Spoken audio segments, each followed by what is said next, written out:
Ancora una volta i veneti e il mondo intero hanno confermato che la devozione nei confronti di Sant'Antonio non ha confini. L'amore della gente per il santo con la S maiuscola è reso ancora più saldo dal periodo di grande difficoltà che tutti stiamo vivendo da troppo tempo ormai. Questo rapporto è stato ribadito per l'ennesima volta grazie anche a Rete Veneta, che ha portato nelle case di tantissimi veneti le immagini di una giornata straordinaria.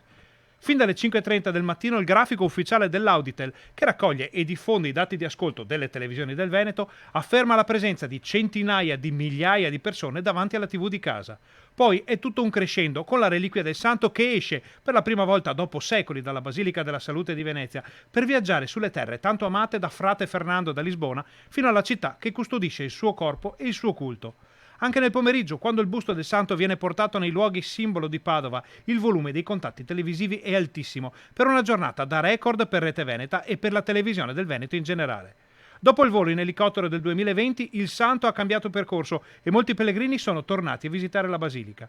Quel che non cambia è la potenza inaudita della devozione popolare e la capacità del gruppo Media Nord-Est, esercitata da giornalisti, tecnici, operatori e registi, di portare nelle vostre case questo sentimento travolgente.